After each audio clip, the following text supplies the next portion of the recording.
Hello, everybody. Good evening. We want you to get your money's worth tonight, so we're going to get started. I know you paid the big bucks for a special guest. If you haven't paid, don't feel bad. Don't feel guilty about it. Just put a little extra in the offering plate this Sunday. Hey, are these appropriate for the website? Okay, good. I think we're going to take some of the audio and make it a podcast too. Just so we can get the word out a little bit. But I'll introduce our guest in a second. Let's open in a word of prayer. Hey there, Mandy, good to see you. Don't yawn, it's not that boring yet. All right, let's pray. Lord, thanks for bringing us together tonight. Thanks for the people in this room. And I just think of the experiences I've had with a lot of them in different contexts, serving you, worshiping you, just being, trying to be family. You know, what we claim we want, we're really trying to do that and just follow your guidance and die to self and become a family and an outpost in this community of your kingdom on earth. And so we just are humbled by the expertise in this room and the way that you've used us in ways and the way you're continuing to use us. So we just ask that you direct us tonight, give us a sense of connection with our guest, and just call us to continue on and to make the most of this precious life you've given us. In your name, amen. All right, so I got this guy here. His name is Javier Perez. You could say Javier Perez. You could. If Javier Perez doesn't calculate very easily. Javier Perez, I feel so close to him, it feels like we've known each other longer than we have. I really didn't meet him until we moved here, and we started getting connected to Buckner on the Rio Grande Valley and working on the border, building houses, doing VBS or sports camps with kids. At that time, Javier was the international director of Buckner, and he was a really kind of the chief strategist for engaging the community on the border to not, in a holistic way, addressing systemic poverty, addressing access to, food insecurity things, families, applying for a home build, just kind of like in some other models that we have, So we met, we got engaged here, and since then he's kind of been on a whirlwind tour in different places, living in Mexico. Now you're in Atlanta, working as a chief strategist for Cooperative Baptist Fellowship. The oxymoron, Cooperative Baptists, Ta-don't. He's working there, and while you were in Mexico for a few years, you were working because of the kind of person he is. He's so internally driven. He's one of these people that's not waiting for somebody to tell him what to do. He just sees needs, and he has a passion for people, and particularly people in poverty, to go after things. So when he was living in Mexico City, started a child development center on the outskirts of town, and he'll unpack that a little bit more for us.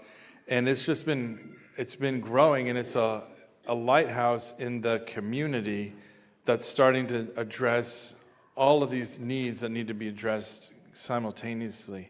And he'll unpack that a little bit, but I got to go last October, yeah? Yeah, it's already been more than a year, just as a site visit to see it with multiple other churches. Susan went, there was a few of us that went, Shirley Merritt went.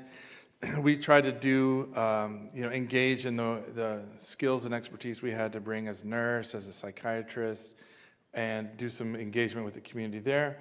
But I was really excited when Javier was available to come tonight. He flew in from Atlanta this morning, and he's going to leave. The flight's at 8:50. So you for sure will be out of here by 8:30. Hey. But I wanted to ask him just to kind of give us an overview of the ministry. He has some really cool, some slides and graphs and stuff. I said that's going to sell really well in our church. People like graphs. And just to talk a little bit about, and then I thought the rest of the time after his presentation for maybe 10 minutes, a short presentation, we'll just do some Q&A and then open up the floor for you guys, because this is the kind of partnership that I'm always looking for. When we think of our partnership in India, it's holistic. It's addressing needs, community needs. It's a school And that's kind of like the primary thing, the Lilyfield Academy, but now it's helping the infrastructure because now little canteens are opening up and people are renting out their houses for kids to stay. And so it's helping the economy locally. And when you think of some of our other partnerships, like in the Philippines, it's school, but it's also addressing poverty and these kind of complex needs that need to be addressed in a holistic manner. And this Mexico, of course, South Africa, the thing that we do primarily with the youth, but you can't be in a place where there's such a strong poverty and not address those things simultaneously. So it's physical needs, mental health needs, material needs, but also spiritual needs. And so I always love that. And looking at those partnerships, that's how I kind of assess what I would like to see as UBC primary partners is those that are addressing holistic needs, because it really works for us too as a congregation, because when you go and volunteer, you can plug in with the thing that you feel called to do. If you want to work with kids, do VBS or train pastors, or you want to work as a social worker or a medical practitioner with medical needs, then you can plug in those various ways. So, Javier, man, I'm so glad you came today. And I'll let you take it from here with the presentation. Then we'll ask you some really tough questions. Excellent. And I did tell Aaron, go ahead and ask as many difficult questions as you want, because the idea, a conversation is much better when you have an actual, real deep set of questions. I will say, though, having my image projected right in front of me is quite distracting. Keep looking at myself thinking, am I sitting right? I feel like my daughter. I have an 11-year-old daughter. And she sits, we have our dinner table. It's facing the window. And so when it's dark at night, she sees herself and she's talking and she's looking at the window. She's looking at herself and she's still like, I feel like her right now. Like, hello. A second comment about my daughter. I remember the first time I heard her saying her last name just the way Aaron pronounced it, Perez. About had a heart attack. I always tell her, your name is Shanti Perez. And of course, Shanti Perez, what is that? Oh, Perez. No, there's not an accent on the second E. So it's a pleasure being with you all today, and I really hope to have a good conversation and just to be informative and also engaging. And I do invite you to ask as many difficult questions as you want to ask. The topic today is poverty. And how does it relate to missions? And why are we talking about poverty if at the end of the day Jesus said, the poor will always be with you? So that's a good conversation for us to have. I do have a present. Oh, it's 3 times. I'm there too. Whew. It's a lot of me. I think he's going to get queued up. Okay. So I will leave you while he's queuing it up with this one question. Why are we trying to solve poverty? Why are we trying to alleviate poverty? If Jesus said, remember that image? That passage haunted me for many years until I understood what Jesus actually meant. When the woman came and she poured all that really expensive perfume, and the disciples said, we could have sold that and given it to the poor. And he said, no. Quit bothering her. Because the poor will always be with you. But I won't always be with you. And he went on and he actually praised her for doing that. So the challenge that I bring today is the church is actually called to poverty alleviation. The church is invited. And what Jesus meant in that passage was not an indictment on the poor. It was the opposite. He was chastising the disciples for calling this woman out. But we'll get to that later during the conversation. So I'm going to pick up where Aaron left off. When we moved to Mexico City, one of the reasons why we moved there was to initiate or to begin this child development ministry. We've known for many years that the real way to alleviate poverty is to begin as early as possible, as soon as possible. And so when CBF created the opportunity for us to come and be a part of the ministry, that was the proposal that we came with. We will do that, but we have noticed that CBF doesn't have a presence in Latin America. So this will be CBF's presence in Latin America. And so they agreed, and that's what we're doing these days.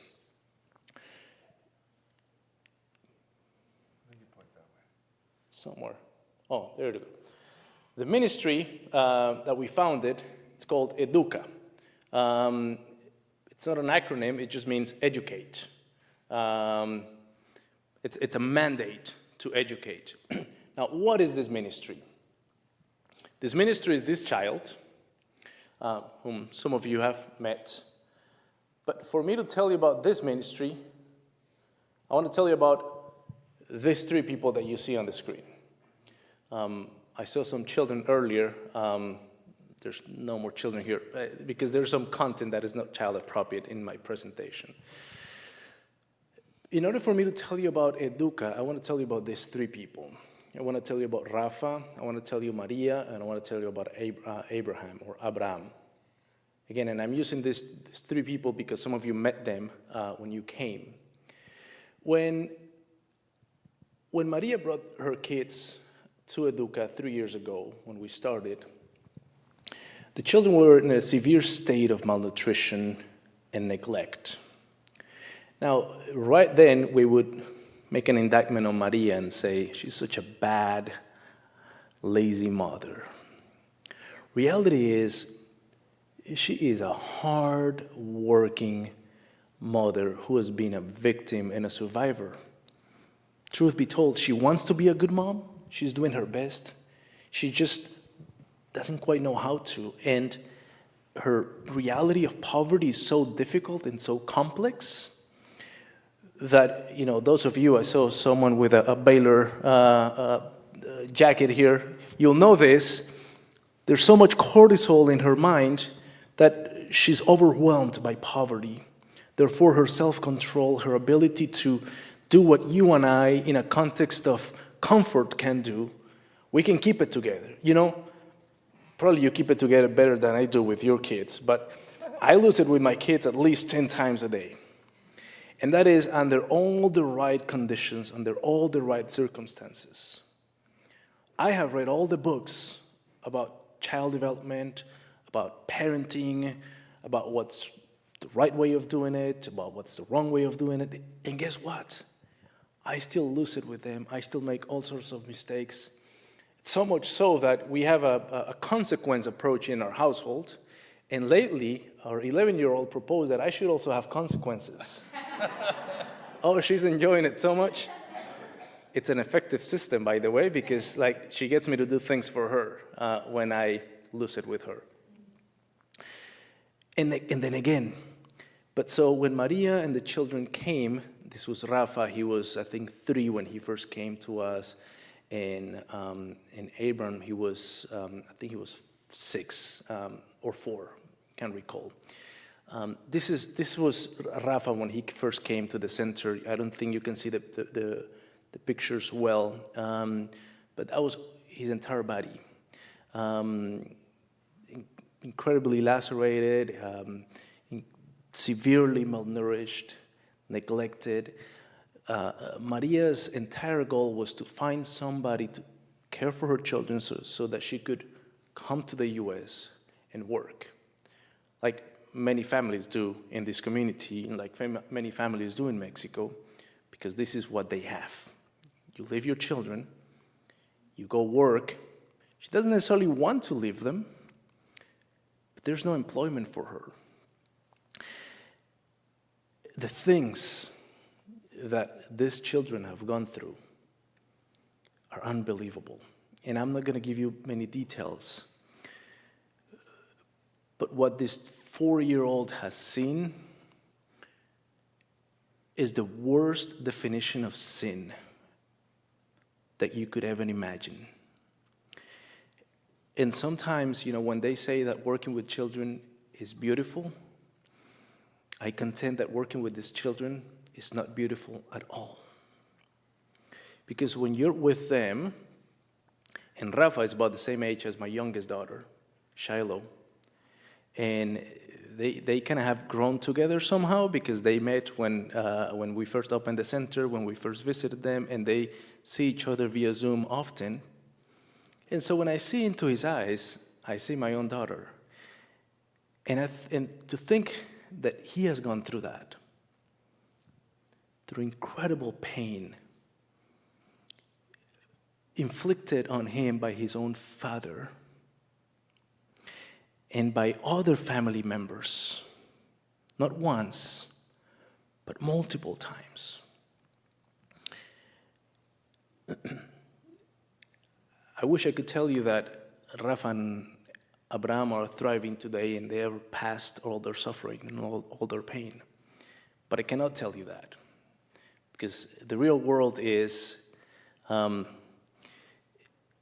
yes, we've been with them through it all. When they first came, we provided them with meal. We did everything in terms of hygiene, meals, gave Maria a loan so she could restart her business, all the food for 3 months. The children started coming to the center, so for 6-7 hours a day, studying, getting the best education, speech therapy. You see one of them doing speech therapy there. They started going to specialty psychological care. We engaged an attorney. The case has been going on for 2 years now. Even with an attorney, it has not resolved. They've been getting food support, all sorts of support, and even then, these children keep going back. And so some days they're doing great. They're thriving. Other days, there's a shock in their lives.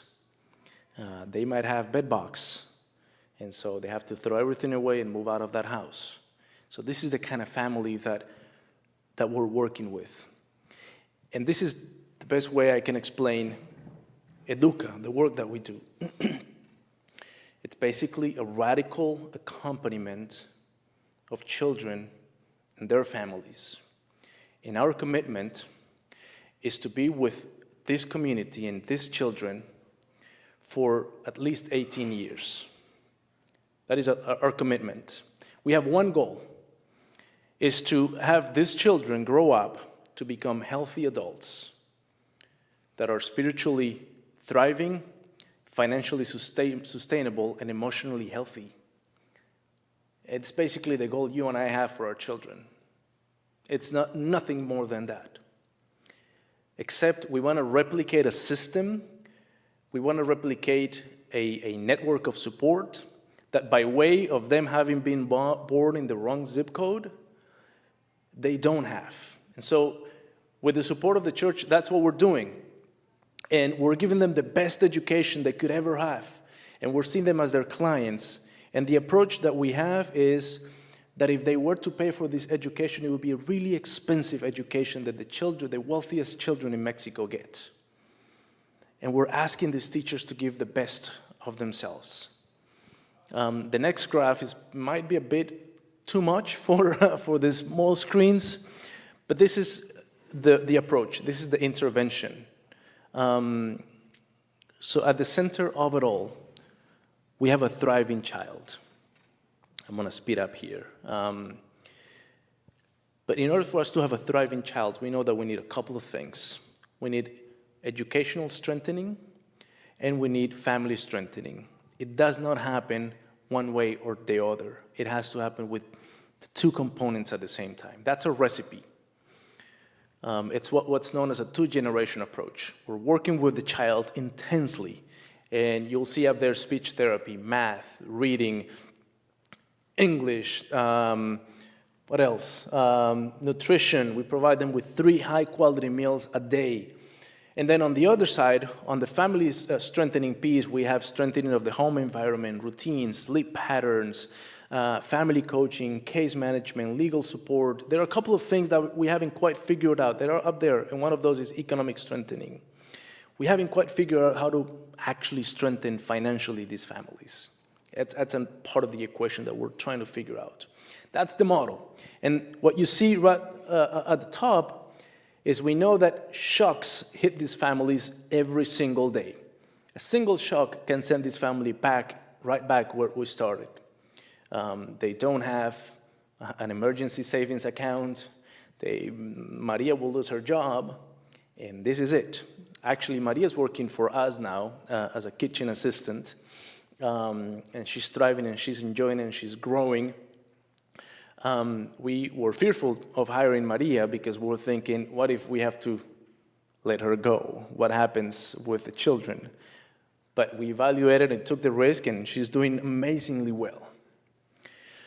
But then again, we're not going to do that for a month, 2 months, 3 months. Our commitment is to be there for many years. Because even though the science tells us, it's the first 5 years that matter. I don't remember telling my daughter when she turned 5, well, Shanti, I've given you everything that you need. I've given you the foundations. Off you go. No, the opposite is true. When she turned 5, and my youngest is 5 now, we're just getting started. And I'm actually trying to convince Shanti to stay with us even as she goes to college. She's making plans to go away. But, we have some really good schools in Atlanta, so why don't you stay here? And so that's the approach. I'm going to do this last piece very, very quickly. So 3 questions. Why? And the first response is because the Bible tells me so. The Bible tells me that the children are made in the image of God. You can keep going. That's the first thing. The second answer to the why, one more, is because it is actually a very smart investment. A lot of the work that we do, a lot of the investment that we do in community development tends to be toward the later years. Well, it turns out there's an economist, his name is James Heckman. He did a study many years ago, and he figured out that the earliest that you begin, I cannot recall exactly how much it is, but for every dollar that you invest in prenatal health programs and in early childhood development programs, you get 3 or 4 times as much in return on investment, either for society, because poverty is costly, but also for the child in terms of earning potential. So we're convinced it's a smart investment, and if there's a place where we're going to invest heavily, it should be there, in early childhood.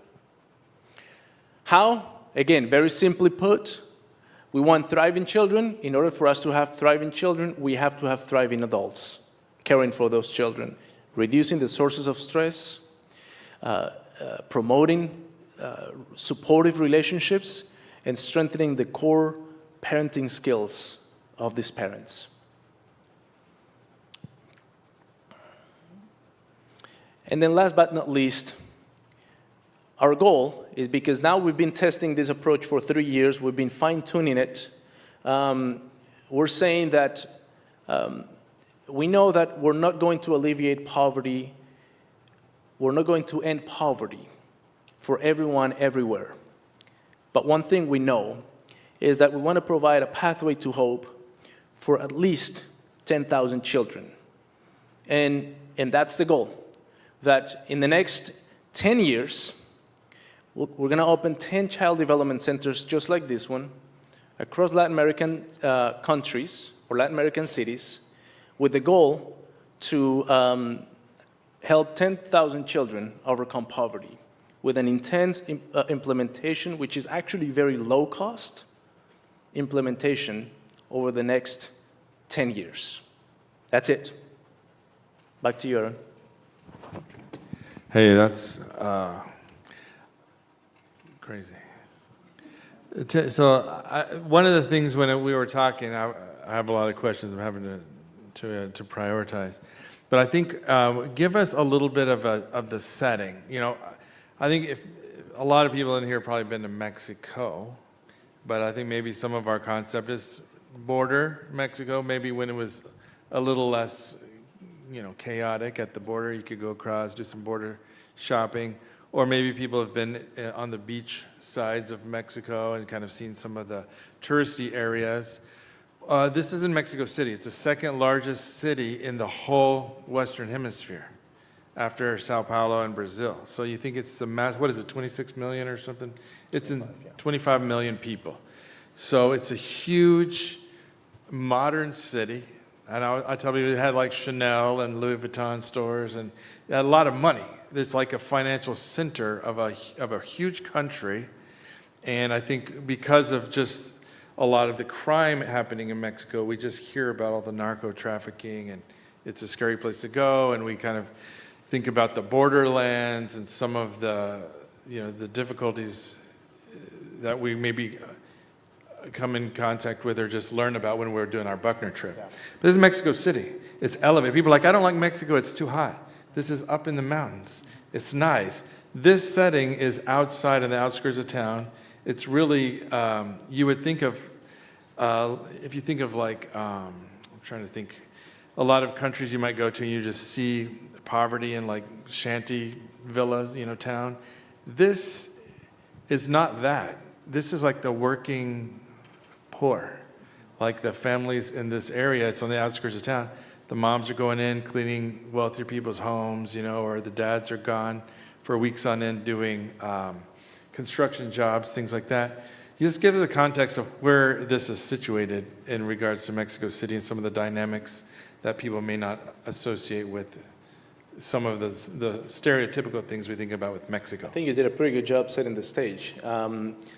Just like there are several United States of America, the South, the North, the Northeast, whatnot, there are several Mexicos. There's the border, with the Texas-Mexico border, which you hear about that perhaps every single day in the news. There's the South, Oaxaca, and the border with Guatemala, Tapachula, which again, very, very complicated borders. Then you have a place like Mexico City, which in and of itself, there are several Mexicos. I remember, and to your point, perhaps the first time that we went, our daughter fell asleep as we were leaving home, and she woke up as we were getting there, maybe an hour and a half later, and she said, "Oh, are we in a different city? Are we in Oaxaca?" Because indeed, it's like you're changing cities as you are there.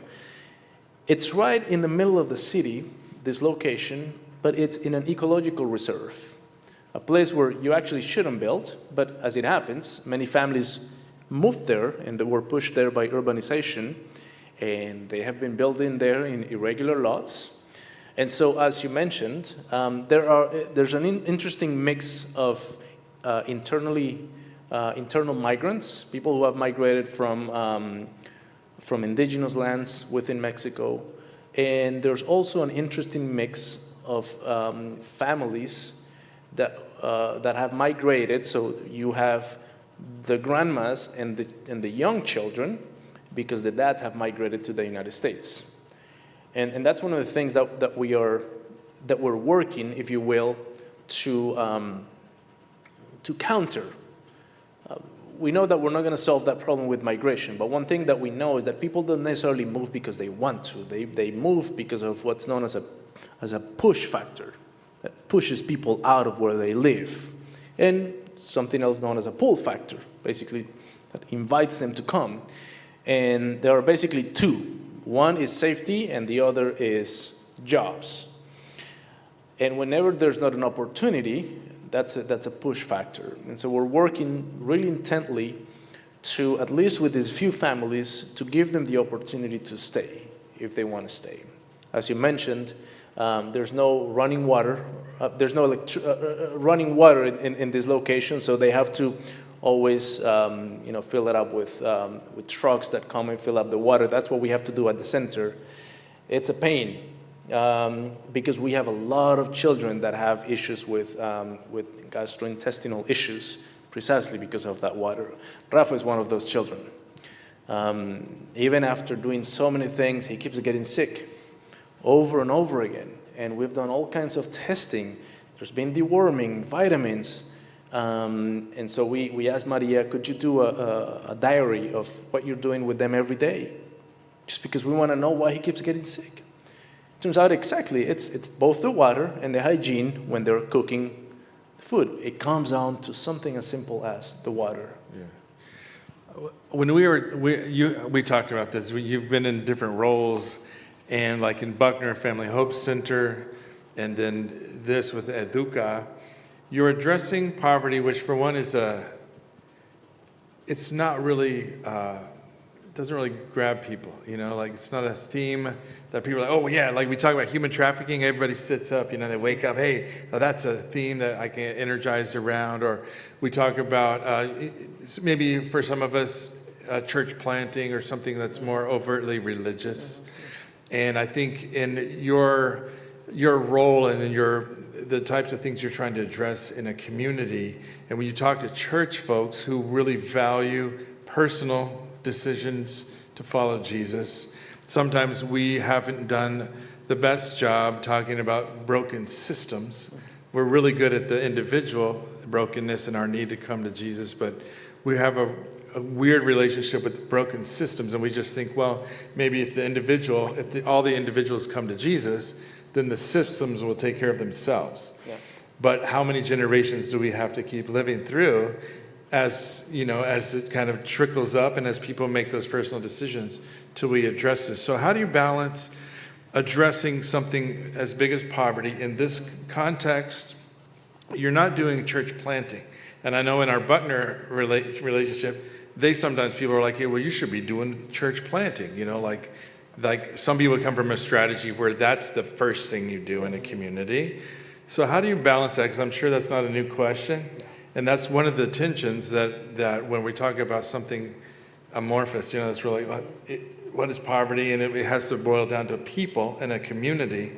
How do you balance that? I know we've talked about the seminary in Mexico City as maybe a strategic partner, other things like that. How do you deal with that as a minister that's also, really addressing broken systems that aren't really focusing on that personal decision as much as we, to me, they go in tandem. I think we'll probably be here for the next 10 hours already. And I have to be honest with you, Aaron, it used to bother me so much every time I got that question. Why are you not doing church planting? Why are you doing this work with these families when this is what we need to be doing first? The reason it would bother me is because that question usually comes from a person who has never experienced poverty firsthand. That question would never, ever come from a person who has faced poverty firsthand. Because they know that poverty is the result of sin, of the sin that society has perpetuated on children like Abraham, the most innocent of beings who has done nothing to deserve everything that he has gone through. And yet he has gone through that. And yet, if we don't do anything to be the presence of Christ in his life, we are guaranteed to have Rafa perpetuate the exact same things later on somebody else. So that's the first thing I would say. Second, and yes, we want to be that presence. We said earlier, we want every child to be emotionally healthy, spiritually healthy, and financially sustainable. Because it's not one or the other. Once again, my invitation is always, let's default back to what we want for our own children. It's really simple. I want my child to go to a great school. I want my child to have a clean, good bed. And I also want my child to go to a great church. I don't pick and choose. Yeah. Like, I want my child to go to a great church, even if she doesn't get to it tonight. I'm going to prioritize spiritual teaching for my daughter. But I'm not going to give her a hug today because she doesn't deserve that. She doesn't need that. I don't pick and choose. We make the poor pick and choose. Because there's this interesting relationship, and I'm going to go back to that passage in the Bible. where this woman comes and she pours all this perfume on Jesus' feet. And when he says, the poor will always be with you, what he's referencing is Deuteronomy, a Bible. The listeners of Jesus would have understood what he was saying. You know, we picture Jesus as this person who would just speak sometimes and say whatever. But he was a very calculated preacher. And so what he's saying, the poor will always be with you. He's bringing his listeners back to, and I'm going to have to pull out my phone for the Bible verse here, to Deuteronomy 6, I believe. You bear with me for a second. Yes.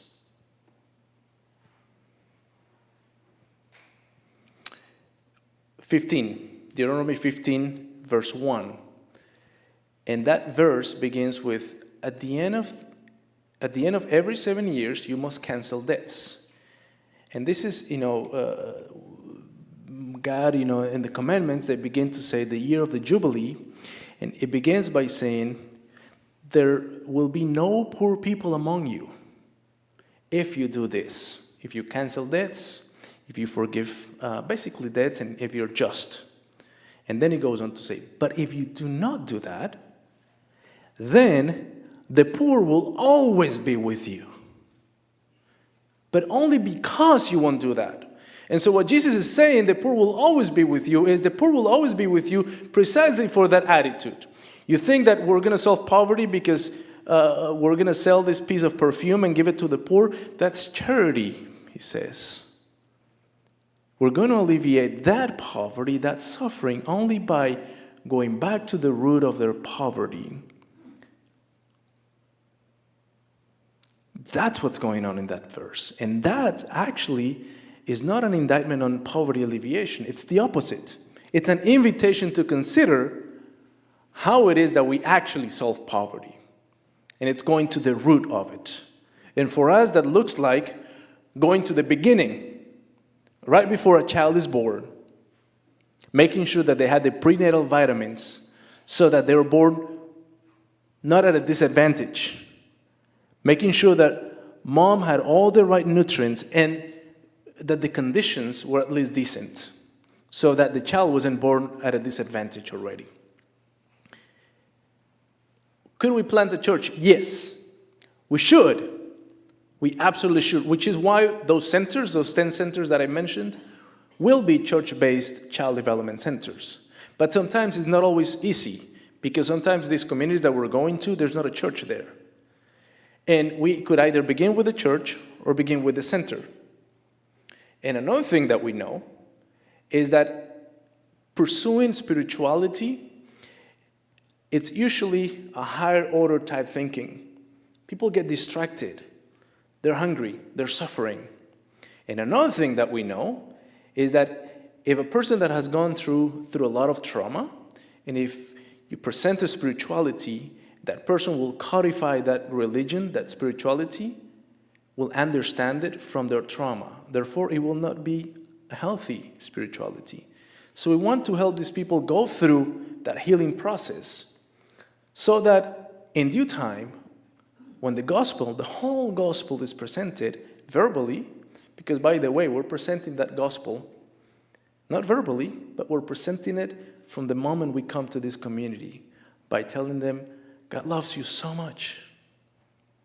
And I see God in every single one of these children. I see God in Rafa. And that is how we're preaching the gospel. And a church will come in due time. Sometimes our fellow Christians are not necessarily ready to come up this hill to plant a church. And that's not what we do best. That's not what we know how to do. We know how to do this other thing. So we need our fellow Christians to come and help us do it. It sounds like a good prayer point. We've thrown ideas back and forth. There's a seminary in Mexico City. Talked about, hey, what have we funded? Like an internship program or students to come out there. And really what we need is just to pray for people to feel a call to come alongside of it, because they're both institutions that are needed. A child development center is really working with the whole family and a church. And so they have one part of it, and it's a lot to look at somebody. It's easy to say, hey, well, you should do the other part too. But you're good at the social work, what you're addressing with best practices. And that's something that really is another one of those check marks that I look for with partners, that they know what they're talking about, Because we have money at a church, and a lot of times churches just throw money at things without really asking, is this really going to make the impact I think it's going to make? And so we have to rely on the partners that do the research, that understand that certain types of interventions achieve the desired goal. And so to me, it's really cool to think, okay, so poverty is so huge, right? Now, I don't even know how to address it. And then it boils down to a location in this part of Mexico. And you're saying to us that addressing in utero, prenatal care, and then follow up that one of those graphs, and we can make those available to you guys. It just shows, by the age of 5, it starts off in utero. If you're addressing the mom and the prenatal care, those kids have just exponentially more chance in life and becoming productive members of their own community and giving back and supporting the next generation of people. And so to me, there's just a lot of points of interest, potentially from you guys. So I wanted to open it up for questions. If nobody has questions, I can continue asking some. I know some people need to go off to choir and stuff, but does anybody have a question to ask Javier? I think maybe from what he's presented tonight, if you're interested. Yes. Hard questions are welcome.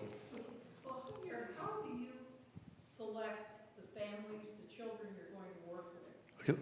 Obviously, if some kid is getting good nutrition, everybody's going to want it. Yeah. Okay. Let me repeat that question since we're recording. So the question was asked, what's your process of selecting families to be part of the program? I love your question.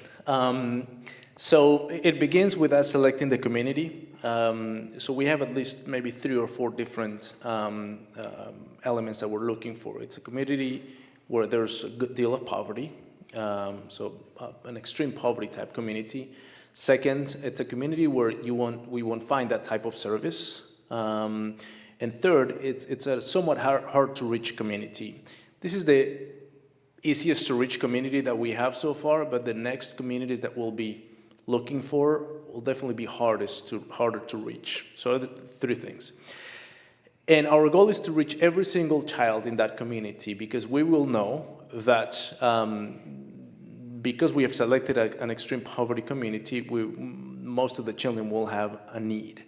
Now, you would think that most people will want to come and do that. It's the opposite. It is so very hard to get families to sign up. So, yes, we get them to sign up. They sign up. But getting them to bring their kids every day, it's difficult, it's hard, because it takes a lot of discipline.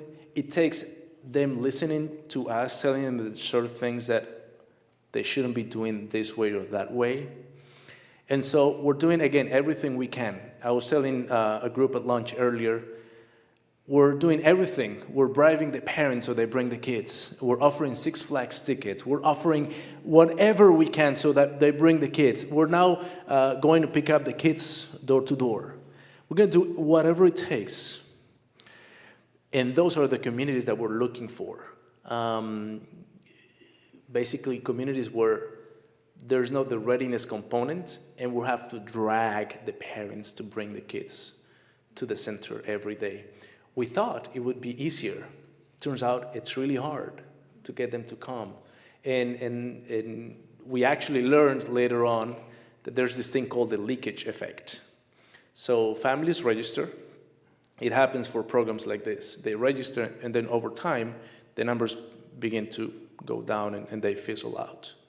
And so we implement all sorts of nudges, is what they're known as. So we nudge people every single day to bring the kids.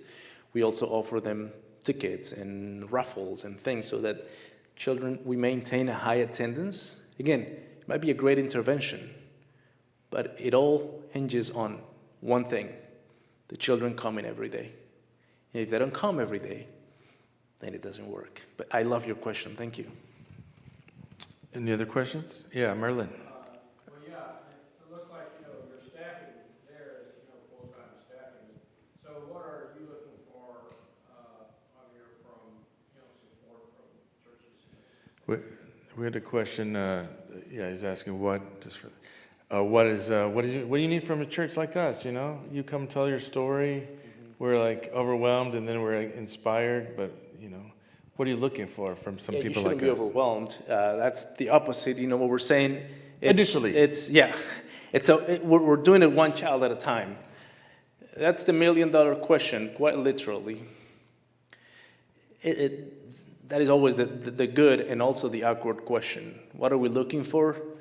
Well, these programs take a lot of prayer, first and foremost. Our team gets exhausted. They every day, day in and day out, they're listening to this. And so if you get a chance to pray for them, with their names and just think about them and say a prayer.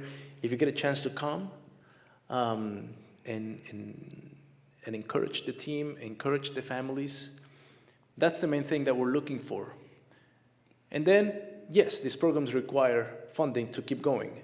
And that's what I was saying, the $1 million question, because that's what actually 10 centers will take. That's what it takes. And that's what we're looking for the church to come. But more than anything, Merlin, it's a great question too. What we're looking for is to change the narrative on what poverty is and what poverty looks like. The poor will always be with us, but only because we're not getting it right. And getting it right could look like Houston as much as Mexico City. And so the invitation is for the church to think about what does getting it right look like. And that's the question that I would pose. That's good. Yes, Pat, we've got a question in the back. What is the size of your community? What do you call a community? So the question was asked, what is the size of the community, what it's called? And I assume you're talking about the community where the center is, what neighborhood of Mexico City? Yes. Yes. So in this community, we ran the census maybe 3 months ago. There are 700 households, of which about 25% are children. So there's about 300 children in this community. Our goal is to reach every one of them. So we need to have a critical mass. And we're choosing communities that are growing. So this community is growing every single day. Urban communities, as you know, are growing rapidly. And as we see it every single day, as we speak, there's a new house popping up everywhere. These are unserviced. I mean, they don't have water, they're outside the city. Yes, but they have figured it out. So people are building there. They somehow get electricity. They figured it out. You go on a Saturday, they have this thing called El Tequio, which means everyone is doing community service, and they're building their own roads with buckets, with shovels. They're the ones doing it. They somehow figured out how to get electricity to this community. Like, we pay for the electricity of the Child Development Center, we pay a community leader. They do their own trash collection. They get trucks with water to fill their tanks. So they found a way. Thank you. And this is in the southern Mexico City. Is it Popayan? Where? No, what part? That's another place. Xochimilco, that's Colombia. Xochimilco. Yeah. I went to Colombia.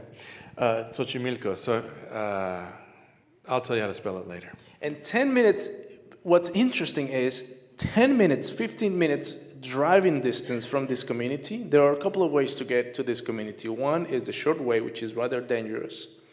But the short way, you get there, this is a road that they built, so it's steep and narrow curves, really complicated. You're 10 minutes away from full services. But most of these families, they walk up and down that hill, so it's a solid 30, 40-minute walk. But then there's the long road for most cars, so it's an hour. Nice. I saw a question over here. And oh yeah, Diane. This does sound odd, but who, if they're so poverty-stricken, who owns the land? Are they just farming it? So there's a question about Excellent poverty and question. who owns this land that they're living on. And we talked about it because you're in a big house that you're renting, and we talked, okay, what does it take to buy it? You're like, well, we could buy the house, but it's sitting on government land.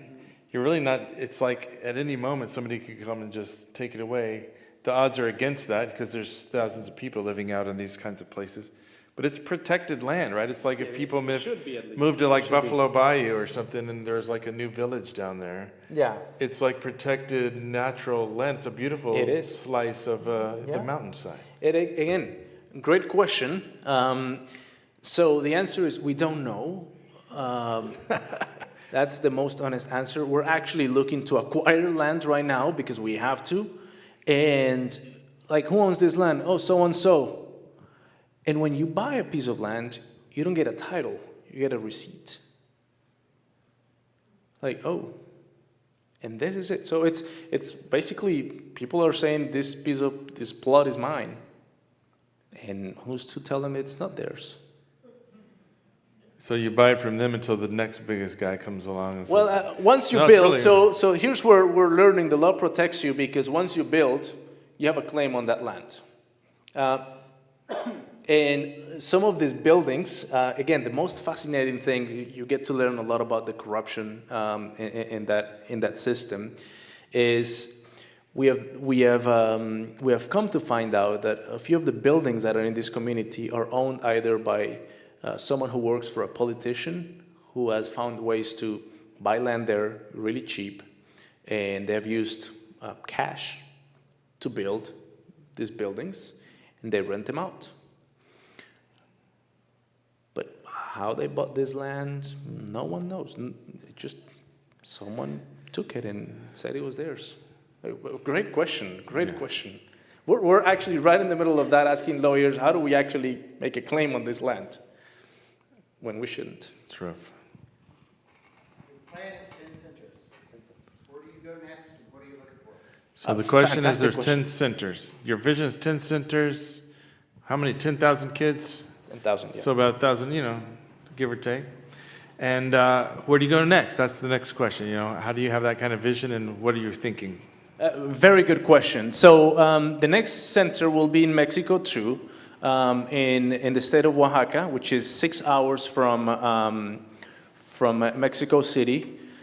A community where, again, very similar, mostly a lot of young kids with their grandmas because either mom and dad have left to the United States. Why? Because this community doesn't have much economic opportunity. Same. So that's the next one.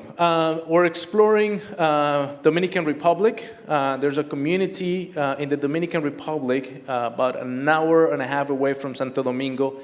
Very, very similar, but this is a Caribbean type community where they have the assets of the ocean.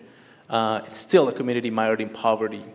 So those are the next three. How are we identifying those? Through partnerships. And again, we want this to be church-based child development centers. So in the next ones, we are looking for places where there are healthy churches already operating, where we can come and be a part of that, while we're partnering with the church for them to do all of the spiritual work, and we're doing all of the aspect of child development and care for children. So those are the next two. The next one in Oaxaca should open.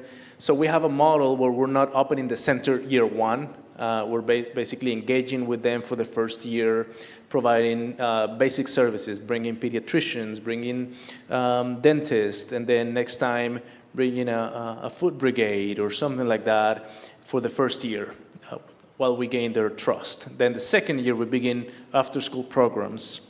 Halfway through the second year then is when we open the Child Development Center. And then we begin to add services and to scaffold the services slowly. Good question, thank you. we've got 5 minutes. I will open, we'll close officially at 7, but then if you want to ask more questions, you can come up and we can just chit chat here for a little while. But a few things that I thought, just as you were speaking, I'm like, man, the border and immigration is such a divisive, hot issue, and it's hard. You can't talk about that in the church because there's so many opinions, right? It's so many opinions. At the end of the day, it's actual people. And it's insane that we would be supporting an organization that's working with communities to address some of the cause, like those push factors, if there's nothing there for people. I mean, so to say, man, the next time somebody badmouths immigrants waiting at the border to come here for economic opportunity, say, hey, our church is partnering with an organization that's addressing some of the root cause issues in communities where people, they'd rather be in their own country and their own culture and their own people and language, and like if they had the opportunity. So it's kind of, even bringing that up, I feel like, oh, should I have brought that up?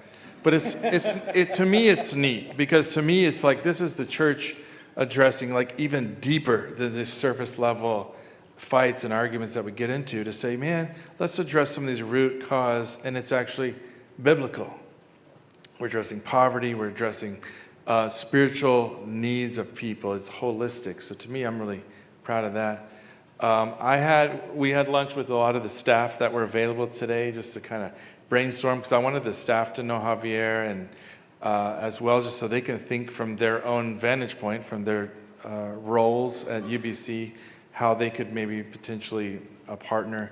One thing, there was a lot of energy about, just because about the arts and music, and how many great musicians we have in our church, and we also have a lot of artists, and we have Illumination Arts Ministry, and things that make life worth living. The arts, those are the things of why we do stuff, right? I mean, we want to feel like connected to, even helps with our own spirituality, right? To feel connected through the arts and music, and in a community that's just in survival mode and under such pressure, and where there's so much trauma, thinking about the arts as a way to alleviate some of those trauma too, but also for people to be able to express.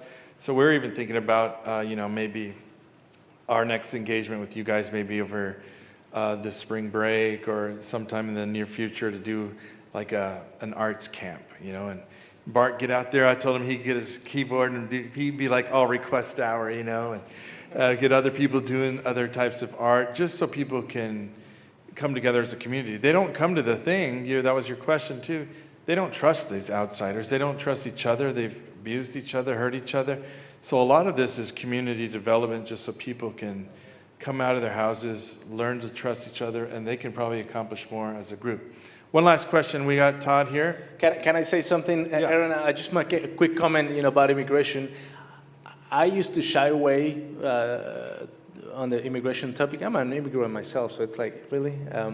Until I went to Colombia with Aaron for the Venezuela migration piece. Venezuelans have been migrating out of Venezuela into Colombia. And my mom says, all these Venezuelans coming to Colombia, oh, they're doing all of this. I'm like, Mom, like, you have a Colombian living in the U.S., like, you're saying all of the things that people say about your own son in the United States. Yeah, mijito, but it's different. I come to tell you that it's a global problem, what we have. This challenge with immigration, it's everywhere. We're talking about walls in Colombia, we're talking about walls in the Dominican Republic, it's a global reality. Even though we as humans have been moving all across the globe from the beginning of time, it's a problem. And we know that we don't really have a problem with immigrants. What we really have a problem with are poor immigrants. I'll just say that. It's back to poverty. Yes. Well, again, you made a good case for us addressing poverty. Let me, Todd, ask one last official question, and then we'll dismiss officially. Is there an influence on Christianity that's coming in, more of a protestante kind, that helps or hinders the development of a better education? Okay, Todd was asking a question of if there's an influence, a Protestant or otherwise, influence in the community that is maybe a hindrance. Sometimes, some countries have a really strong religious identity, and sometimes the people in those power seats prevent, some sort of development. Or do you find that, where would you stand on maybe, I don't know, Catholic Church, Protestant Church, seminary? How are those seen as either assets or something that would be I love all these questions. They're so good. I would say I don't think we see a huge influence of religion in this particular community. There are some Catholics. There's a Catholic church in this community, but it's a single wall with a cross hanging on it. There are some evangelicals, what we call evangelicals or Protestants, in the community, but there are just a few. They go to churches down in the town. So there's not an evangelical church in this community. But one thing I will say, though, is there's a Latin American theologian by the name of Jose Miguel Bonino. And he said, liberation theology opted for the poor in Latin America, but the poor in Latin America opted for Pentecostalism. And there's a reason. Because Pentecostalism gave them an answer, gave them a place. It allowed them to become leaders in this community. So even in as much as you and I would feel uncomfortable in a church like this, it's a place where when you walk in, it gives them a leadership identity. And I've seen it firsthand. So even with all of what I could criticize about these charismatic spiritualities, they give these people a place to belong, to feel good, and to somehow feel like God is close to them when their reality tells them otherwise. Hey, that's good stuff. And that's probably a whole nother discussion, talking about the rise of, Pentecostalism in the world and where the church is growing the most. It's in a lot of ways, it's hard for us to relate just because our own religious experience and expression is so different. But thanks, Javier, for coming. Let me just pray to make it kind of official, and then you can stick around. He does his flights at 8:50. Yes. So as long as we get to Hobby by 8:45? No, 7:30. 7:30, okay. So we can talk for about 10 or 15 minutes if you'd like. All right. God, thanks for just blowing our minds, with this. Talking to Javier again, just hanging out with him today has been a real blessing. He's spent so much of his time thinking about things and addressing issues and problems and the issue of poverty. I don't really think about that a whole lot. And I just thank you for reminding me of the needs, the enormous needs of people in the world, but that I can get my little mind wrapped around this community in southern New Mexico City where Educa is and where our friend Javier is working, and think about, making a difference in this community. Let's focus there. And I just thank you for the folks here tonight, and that you would use this opportunity that we've had to engage and to learn and to be challenged, that you'd help bring us together in ways that we could help Javier and the mission in Mexico City. I just ask that you direct our paths and give us eyes to see and ears to hear, and make a difference among our own neighbors and in our community this week. In your name, amen. All right. Can I say one more thing? Sure. So I had asked, Erika Mendez is our project manager on site. We couldn't find a Christian who would move into this community, so we hired Erika. And she moved into this community.